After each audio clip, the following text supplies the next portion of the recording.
Meus irmãos, Pai do Senhor Jesus, amém?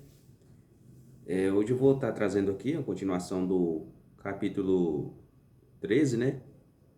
Da Epístola aos Hebreus, do versículo 15 ao 17 dessa epístola, e está meditando um pouco mais a respeito de sacrifício, né?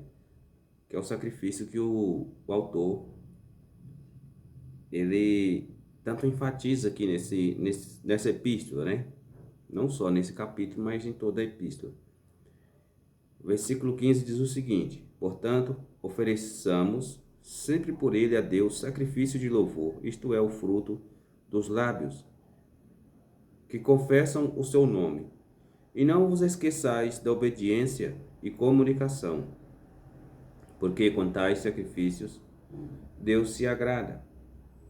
Obedecei a vossos pastores, sujeitai-vos a eles, porque velam por vossas almas, como aqueles que hão de dar conta delas, para que o façam com alegria e não gemendo, porque isso não vos será útil. Amém? Aqui, meus irmãos, o autor aqui, nós podemos ver aqui na Nova Aliança, uma referência do versículo 15 aqui, em Romanos 12, versículo 1, né, que também é uma forma de sacrifício. Daqui a pouco eu vou entrar mais em detalhes, né? Mas esse trecho aqui, ele é especialmente dependente de Oséias 14, versículo 2, né? E também Jeremias 17, 26, né? E o texto hebraico, né, de Isaías 57, 19. Para sacrifícios espirituais, né, eu separei aqui alguns textos como referências, né? A gente vê muito essa palavra sobre sacrifícios espirituais repetidas ali na antiga aliança, né?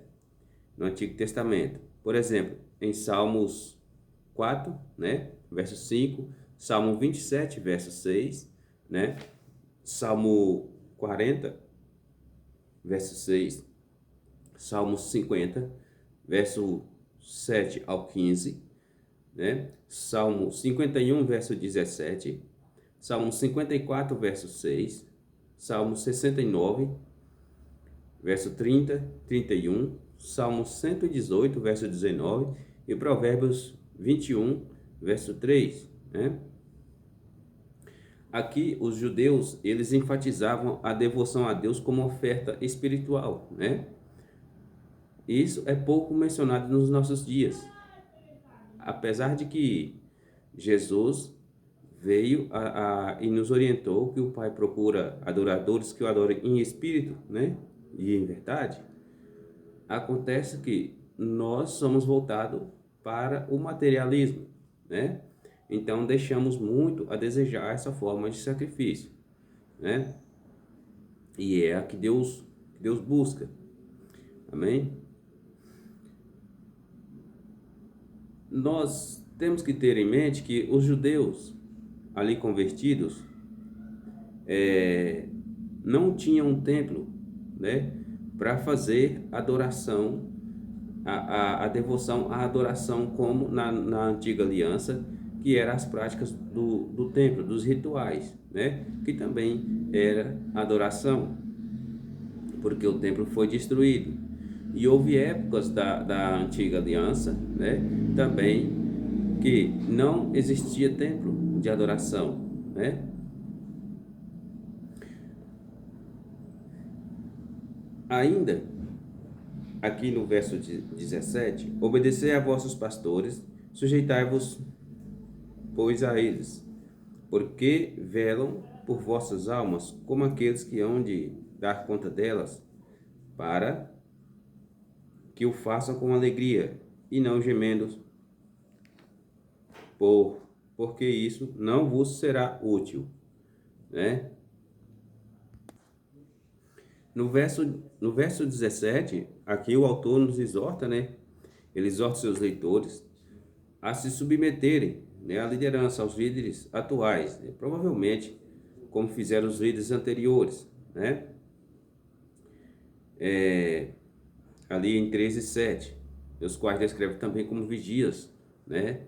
Em Ezequiel 3:17, Ezequiel 35:7, né? Isaías 21, verso 8 e Abacuque 2:1, né? Um dos temas dos moralistas greco-romanos, né, já fazia há muito tempo ali, era o conselho de que os povos deveriam se submeter a seus governantes, né? O autor de Hebreus faz uma breve exortação que funciona como um tipo de carta, né, de recomendação, como em 2 Coríntios 3:1, né, colocando sua própria autoridade por trás da autoridade dos líderes da igreja, né, e seus destinatários. Entretanto, esse autor aqui, ele não é tão centralizado, né, no líder como alguns outros grupos, né? Então, isso porque ele nos direciona aos pastores, mas também, a princípio, que a gente tem que entender é a posição que esses pastores estão ocupando, né? O papel que essa liderança estão desenvolvendo. É importante a gente saber disso, não é qualquer coisa, né? Isso aqui é muito sério. Porque lá em Isaías 63:1, né? Quando fala sobre a submissão aos pastores, diz o seguinte, que Deus nos trouxe um pastor para as ovelhas, né? Moisés ali era visto como um pastor do mar, né? Um pastor que veio do mar, né? Os profetas também ali enfatizavam um novo êxodo, sempre pregaram sobre um novo êxodo, né? Que era a vinda do Messias, né? Que incluía a uma imersão do mar, né? Que foi cumprido em Cristo, né? Sobre uma associação entre a imersão do mar e a ressurreição, né? Nós temos uma passagem enfática nas Escrituras, que é Romanos 10:7. Amém? Romanos 10:7 vai dizer o seguinte, Romanos 10, verso 7 vai dizer o seguinte: ou quem descerá ao abismo, isto é, a tornar a trazer dentre os mortos a Cristo. Amém? Essas passagens são muito interessantes para a gente entender o contexto de água, né? Quando Jesus fala sobre batismo nas águas, né? Que a pessoa tem que nascer da água e do Espírito. Entende? Então, o problema de muitas distorções são que as pessoas geralmente não buscam a interpretação correta na antiga aliança, né, do que queria dizer aquilo ali, né? A primeira aliança, ela foi inaugurada, né, pelo sangue da aliança ali em Êxodo 24, né, Êxodo 24:8, às vezes chamada de eterna aliança, né, Salmo 10:4, né? Entretanto, a nova aliança também seria chamada de eterna, né? Isaías 55:3, Jeremias 32:40, Ezequiel 37:26, né? E era o sangue dessa aliança que o autor de Hebreus se referia em Hebreus 9, do versículo 11 ao 22, texto que também nós já estudamos ele, né?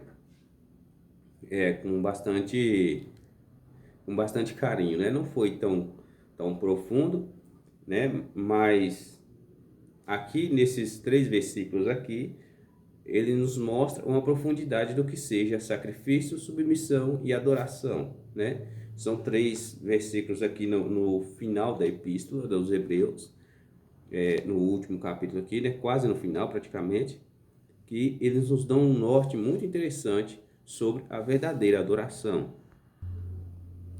Sobre o versículo 15, ainda aqui nesse contexto, né, nós podemos notar que ele inicia com a palavra portanto, né? Portanto, ofereçamos sempre por ele a Deus sacrifícios de louvor. Ele começa com a palavra portanto, mostrando que podemos, né, e devemos adorar a Deus diretamente, sem oferecimento de sacrifício de sangue, né? Haja visto que Cristo já havê-lo feito por nós. Amém? O sacrifício de louvor é o primeiro mencionado. É indicado alternamente pela expressão sacrifício pacífico. Amém? Em Jeremias 17:26, né, uma das referências aqui, eu escolhi essa referência, vai dizer o seguinte: virão das cidades de Judá e dos contornos, de Jerusalém, da terra de Benjamim, das planícies, das montanhas do sul, trazendo holocaustos, sacrifícios, oferta de manjares e incenso, oferecendo igualmente sacrifícios de ações de graça na casa do Senhor. Jeremias 17:26. Amém? Aqui é um sacrifício contínuo, né, de comunhão e de louvor, assim como a oferta pacífica tinha de ser oferecida todos os dias, pela manhã e à tarde, né? Também os nossos lábios devem cantar louvores a Cristo continuamente, de manhã e à tarde. Amém? Esse é um dos principais sentidos da parte A desse versículo aqui da Epístola aos Hebreus. Amém? Do capítulo 13. Se examinarmos, né, nós temos que examinar, é claro, o versículo 16, vemos que a beneficência e a comunicação com os santos, né, nas suas necessidades, também são chamadas de sacrifício. Amém? Então, os santos aqui, a comunicação com os santos, não se limita, né, a pessoas já mortas. Santos, mais uma vez, trazendo para vocês, a palavra santo significa separado. Então, são as pessoas a quem Deus separaram. Amém? É difícil achar essas pessoas de verdade, meus irmãos. É difícil. Hoje, nos nossos dias, está difícil demais, porque tem muito aproveitador. Então, a gente fica tem que ficar meio, né? A gente tem que ficar meio de orelha em pé, como diz o ditado, e analisar bem essas pessoas, né? Essa linguagem simbólica está relacionada à oferta de manjares que os santos do Antigo Testamento ofereciam a Deus em gratidão pelos abundantes frutos da terra para o seu sustento. Amém?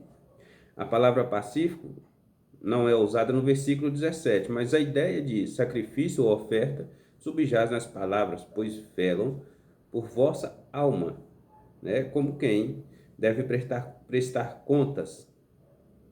Aí, a submissão do crente a Deus é demonstrada na submissão amorosa aos líderes da igreja. Essa colocação visa propositalmente a contrastar a submissão, né, dos crentes, a nossa submissão à liderança, aos nossos seguidores, né? E também, meus irmãos, a gente tem que ter em mente aqui que ali as pessoas da época que seguiam alguns líderes que professavam doutrinas diferentes. Então, é onde eu volto a dizer que a gente tem que ter um discernimento da palavra de Deus para ver o que essas pessoas, né, estão tentando nos ensinar, estão querendo nos ensinar, estão ensinando para nós, e como elas se portam, né? Porque aqui alguns poderiam, né, estar seguindo pessoas de doutrinas variadas, estranhas, né, que ele nos fala aqui no verso 9, amém? O versículo de que estamos tratando aqui é o 17. Mostra que o pastor é responsável diante de Deus por aquilo que ensina, amém? Isso é outra complicação na vida de pastores, porque a maioria não tem compromisso nem responsabilidade com o que ensina, né? A gente vê isso no nosso cotidiano. O apóstolo Pedro admoestou os anciãos no que tange ao sábio do uso da autoridade espiritual em 1 Pedro 5, verso 3. Encontramos, nem como dominadores dos que vos foram confiados, antes chamando-vos, tornando-vos modelos do rebanho. O que a Bíblia está nos dizendo é que não é bom para o pastor espancar suas ovelhas, né, ou sugar até como diz as escrituras, né, arrancar sua pele ou extorquir suas ovelhas, coisas do tipo, que a gente vê hoje em dia, muitas, né, mas que as guie com amor e mansidão, mediante o ensino da palavra. Somente nesse caso, o rebanho tem dever de seguir o exemplo do pastor. Amém? Isso é o que as escrituras vêm nos dizer. Se o pastor, se ele age de qualquer forma, que não venha ter sustento, que extrapole o que as escrituras nos ensinam, né? Esse é um falso pastor. Amém? Isso é um falso pastor e a gente não deve dar ouvido a esse tipo de igreja. Isso porque, voltando aqui, né, sobre o que eu li aqui agora para você, que essa colocação, aqui no verso 17, visa propositalmente contrastar a submissão dos seguidores de líderes que professam doutrinas variadas e estranhas, que não fala no verso 9, amém? Então, meus irmãos, no verso 9 vai dizer o seguinte: não vos deixeis levar em redor por doutrinas variadas e estranhas, porque bom é que o coração se fortifique com graça e não com manjares, que de nada aproveitam, que nada aproveitaram aos que a eles se entregaram. Então, isso aqui é as pessoas que pregam, principalmente as pessoas voltadas para a teologia da prosperidade, né, ou teologia coach, e tantos outros por aí, né, tantos ensinos que tem por aí, aonde o líder ele te estimula a fazer dívidas para obter alguma coisa, seja carro, casa, alguma coisa do tipo, né? Aonde, se o líder, se ele te ensina a você, não, você tem que pôr em prática a sua fé, agora você vai lá e faz uma dívida, você não mede a consequência daquela dívida, você não calcula o quanto você ganha, você não faz suas contas direito, como Jesus ensinou, né? Que a pessoa que começar a construir uma casa sem antes fazer um orçamento, ele vai passar vergonha, ele vai passar, né? Porque o outro vai passar lá e falar, ó, fulano parou de construir, o dinheiro acabou, né? A pessoa vai debochar. Assim são essas pessoas que seguem esse tipo de liderança. Amém? E o verso 17, ele vem nos dar esse grande alerta. O pastor, né? O pastor, você só deve seguir ele, né? Se ele der um bom exemplo de pastor. Não pelo que você quer ou gosta de ouvir, mas se ele é um pastor bíblico e se ele ensina a palavra de Deus corretamente. Amém? Porque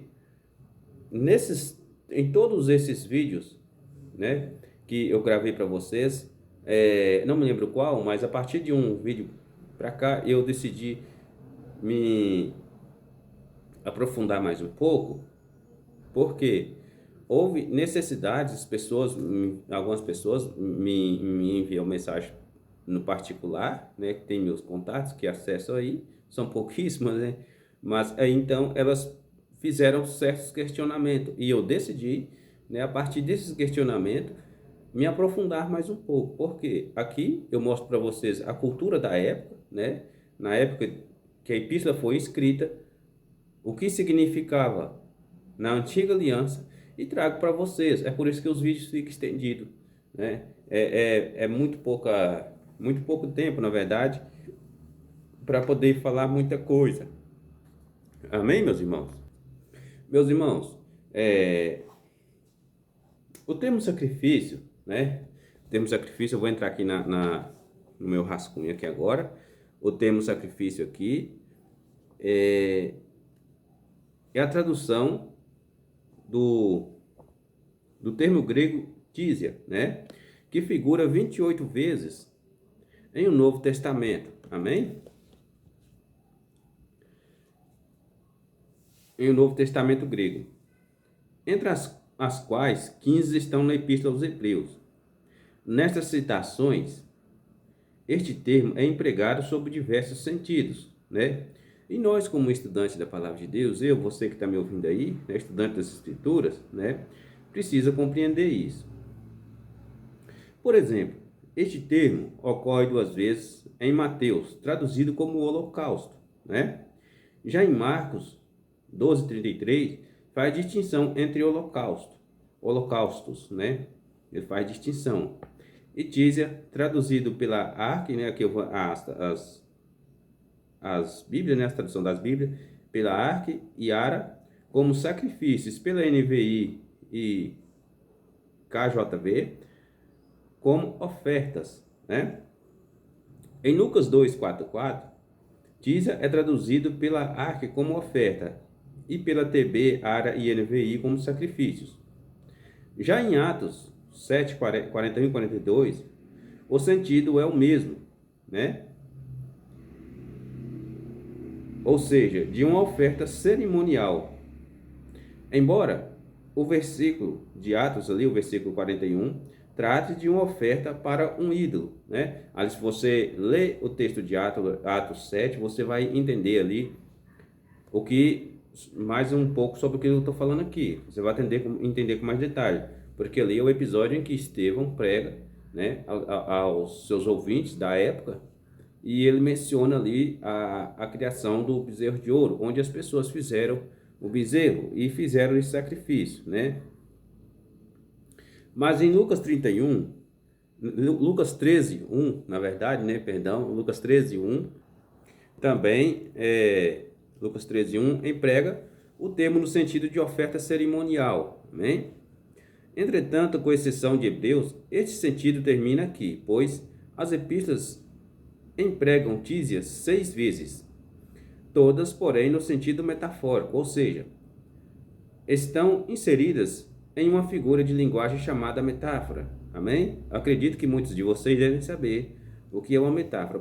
Por exemplo, em Romanos 12, verso 1, metaforicamente, o corpo do crente é apresentado a Deus como sacrifício vivo. Amém? Na mesma linguagem, em Filipenses 2,17, sacrifício é usado para denotar a fé do crente. Já em 4,18, sacrifício é usado como símbolo da ajuda material feita aos servos de Deus.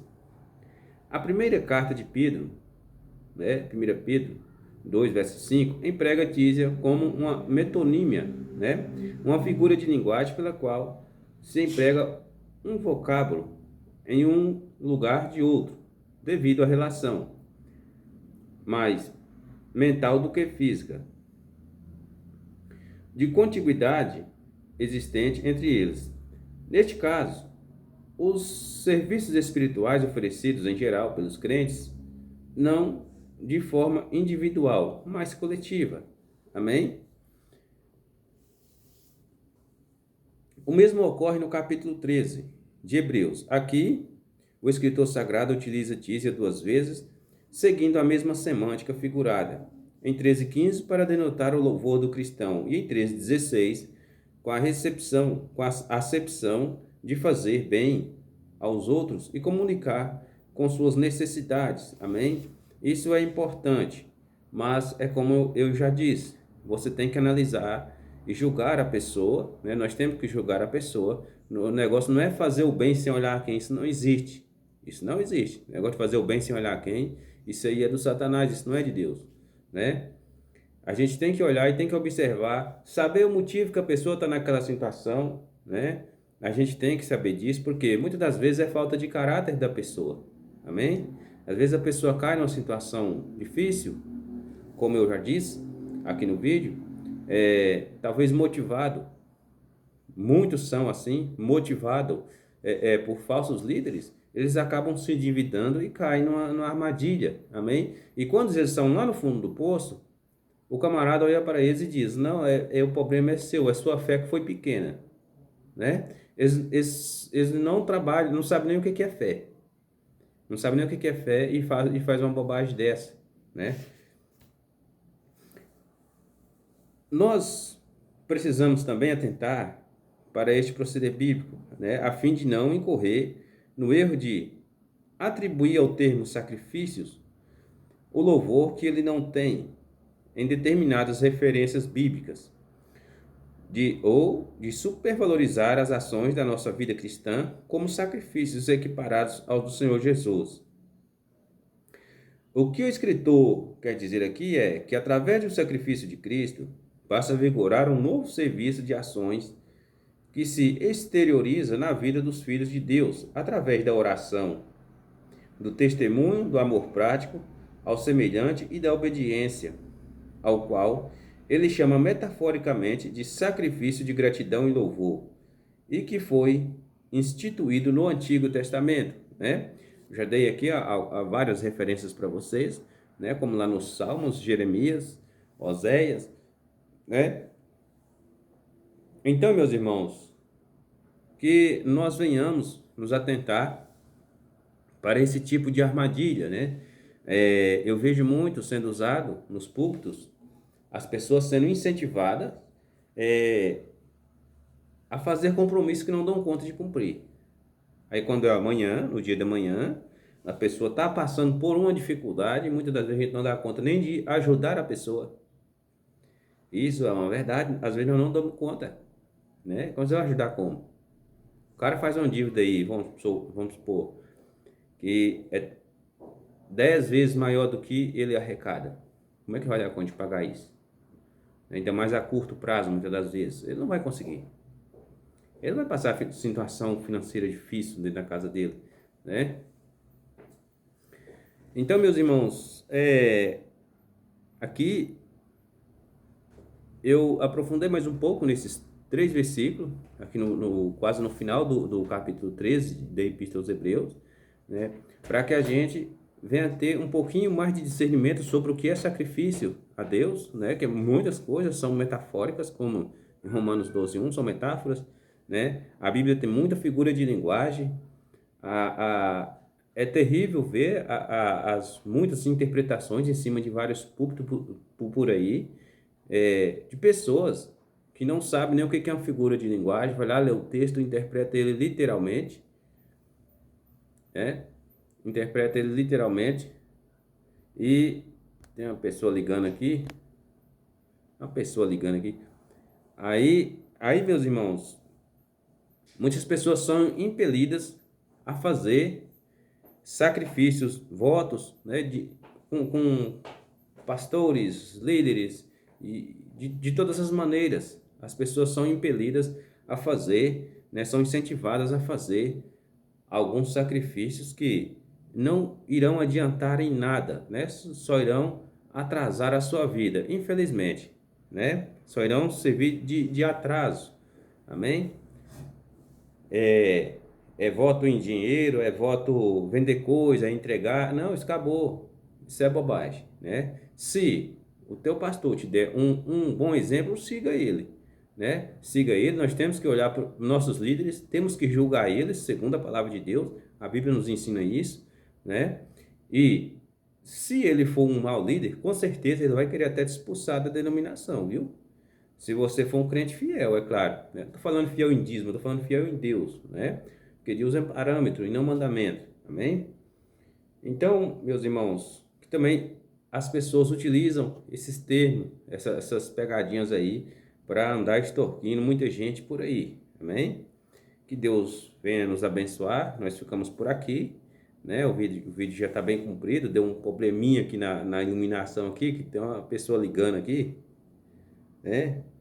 Aí deu um probleminha aqui na iluminação e eu fiquei mais preto um pouquinho, mas que Deus venha nos abençoar, né? Espero ter levado até seus ouvidos aí alguma palavra de edificação e que Deus possa nos trazer aí uma iluminação, né, sobre a palavra de Deus, sobre a palavra dele, né? E que venha ter misericórdia de nós, né? Nos guiar aí, que o Espírito de Deus nos guie em toda a verdade, né?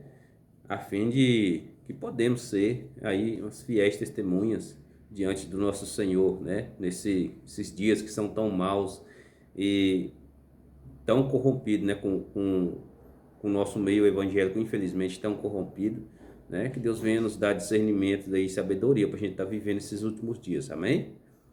Deus nos abençoe.